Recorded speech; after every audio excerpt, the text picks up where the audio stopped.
emissions and so forth, we got to meet those criteria to get those type of grants. We got to be willing to do that. And it's going to inconvenience us a little, but we got to make those, those adjustments. Slosh is also an avenue to get some of the public transportation, but we got to sit down at the table and agree that's the right thing to do. Thank you. John, same question. When will there be public transportation available for people within Valdosta and also in Lowndes County? When will it be available? Correct. Bottom line, when we have the dollars. We do not have dollars to do this. However, do I think it's a necessity? Yeah, I think we do need it. But at the same token, we've got to live within our means. We've got to make every dollar count.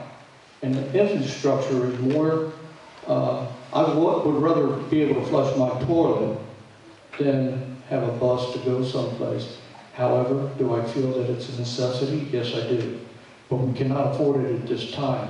We need to start digging deeper and looking for grants and see how we can go that way. But right now, we can't afford it. Thank you. John, we'll start with you on our next question. What are your views on the SPLOST referendum that will appear on the November the 6th ballot? What is my opinion? Yes. I think there's a lot of stuff on there we don't need. And I'll give you an example. I don't believe we really need a new Mathis auditorium. We can't even fill the one we got.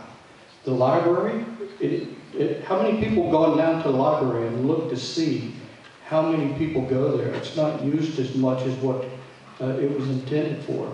For the very point, how many of us have computers? I use computers all the time. Anything I want to look up, I can. I don't have to go to a library. It's at my disposal right in front of me. I can read any book on the internet. So therefore, I think we need to look at that wish list, and we need to come to a reality check. We don't have the money. There are more important things, such as the infrastructure needs to be repaired and fixed in this community before we start building nice buildings. Thank you. Thank you, John. Mark, the same question. What are your views on the SPLOST referendum that will appear on the November the 6th ballot? I work in local government. I got to tell you, it's the bloodline of all the projects and facilities you see.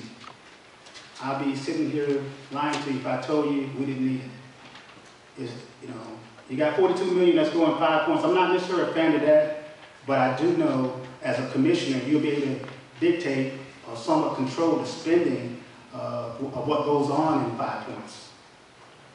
There are also other clauses within the SPLOST rules that we can apply to ensure that, if you think it's some wasteful spending, as a commissioner, you'll be voting these funds out.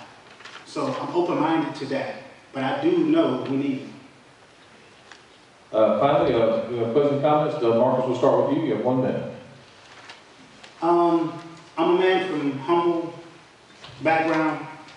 I came up in the Copeland Road area, down into the Clydeville area at times, in the Hudson Docket area at times, back out in the Copeland Road area, raised by my grandmother. I'm saying all of this to say that I've worked hard to get where I am. I believe everybody should work hard to get where they are. That's just the truth. I left here, joined the United States Marine Corps, privileged to serve in Washington, D.C., and I came back.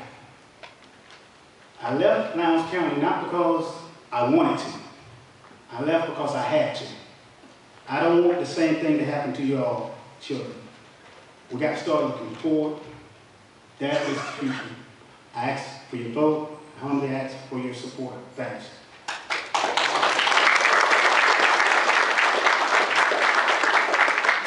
John, closing remarks.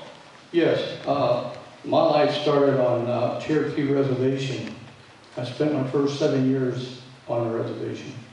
Poor? Yeah, we were very poor. We lived in a house that had no floors. It was dirt. So I'm from that part. I can remember making old bean sandwiches for lunch. And then the opportunity came and I went into the United States Army. I served this country very proudly. I was wounded 3 times and I came home. I had a great typist that gave me a whole lot of medals.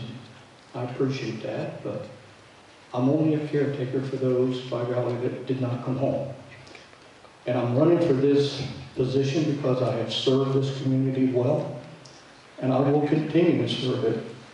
The Toys for Tots program has helped over 200,000 children in 7 counties. I have donated over 100,000 books last year alone to the Lowndes in Valdosta City.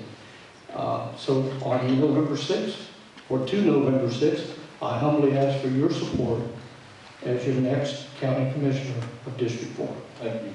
Thank you, brother.